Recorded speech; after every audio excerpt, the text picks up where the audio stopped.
Hello students, इस lecture में हम लोग डिस्कस करने वाले हैं एक बहुत ही सिंपल सा कॉन्सेप्ट जो इसके पहले वाले वीडियो में हमने डिस्कस किया है कि किस तरह से हम डिस्टेंस और डिस्प्लेसमेंट का इक्वल या अनइक्वल होने पर बात कर सकते हैं, राइट।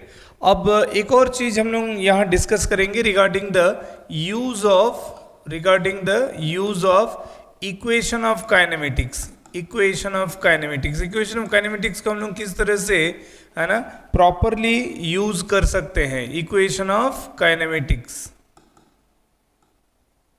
इसको कैसे यूज कर सकते हैं। तो सबसे पहले है कि हम सबको पता है कि पहला जो इक्वेशन होता है s is equal to u t plus half a t square. फिर उसके बाद आपका आ जाता है second equation v is equal to u plus a t, है ना। थर्ड इक्वेशन आपको पता है कि v square equal to u square plus 2as। अब जैसे मान लो मैं एक जो इम्पोर्टेंट चीज़ जो डिस्कस करना चाहता हूँ कि कैसे पता चलेगा अगर एक पार्टिकल, मान लो एक पार्टिकल अगर मैंने दिया कि ए पोजीशन से स्टार्ट किया है विथ इनिशियल वेलोसिटी 0, इसमें मैंने मान लो एक एक्सेलरेशन दे दिया 2 मीटर पर सेकेंड स्क्वायर का। Let that particle is allowed to travel from t equal to 0 to मान लो t इक्वल टू 4 सेकेंड, ठीक है ना। फिर ये b टू c मान लो एक कांस्टेंट वेलोसिटी से ट्रैवल कर रहा है जो कि b पर एक्वर्ड वेलोसिटी है, उससे वो ट्रैवल कर रहा है अप टू पोजीशन c, ठीक है। और फिर c में जाने के बाद ये मान लो एक 6 सेकेंड का टाइम है, और उसके बाद हम यहाँ डिस्कस कर रहे हैं कि d में that is t equal to 8 second.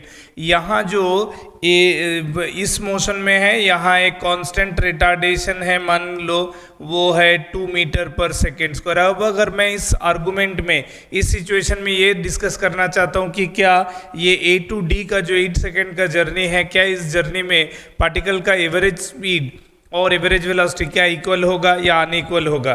तो हम कैसे तय करेंगे कि एवरेज स्पीड और एवरेज वेलोसिटी इक्वल होगा कि नहीं।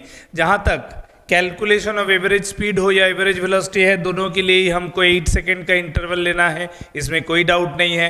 अब फर्क ये होता है कि क्या ये 8 सेकेंड का केस में हमको ये तय करना है कि इन 8 सेकेंड ऑफ जर्नी पार्टिकल का डिस्टेंस और डिस्प्लेसमेंट इक्वल है कि नहीं है, ठीक है। तो अगर मान लो ये पता चले कि हाँ डिस्टेंस और डिस्प्लेसमेंट दोनों इक्वल है, तो क्वाइट ऑब्वियस एवरेज स्पीड और एवरेज वेलोसिटी दोनों इक्वल हो जाएगा। लेकिन हम कैसे तय करेंगे कि 8 सेकेंड का जो इंटरवल है इसमें वाकई पार्टिकल का डिस्टेंस और डिस्प्लेसमेंट इक्वल है कि नहीं। तो उसका सबसे सिंपल ट्रिक है कि आप डी पॉइंट पर वेलोसिटी निकाल लो। अगर पहला पॉइंट है कि आपका डी पॉइंट पर वेलोसिटी पॉजिटिव आता है, इसका मतलब है कि सी से डी भले ही रिटार्डेशन है लेकिन पार्टिकल का change of direction of motion नहीं हुआ, यानी कि 0 सेकेंड से लेके 8 सेकेंड तक उसका डायरेक्शन ऑफ मोशन एक ही है, कोई बैकवर्ड मोशन नहीं हुआ।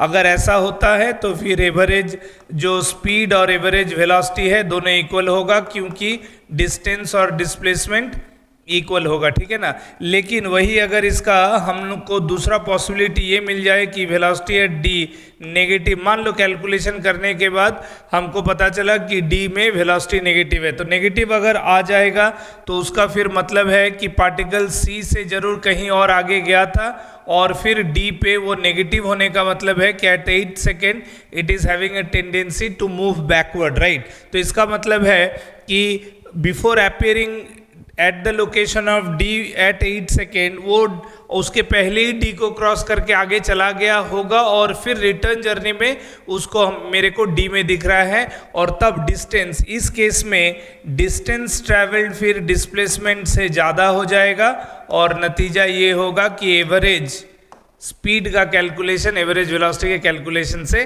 ज़्यादा होगा।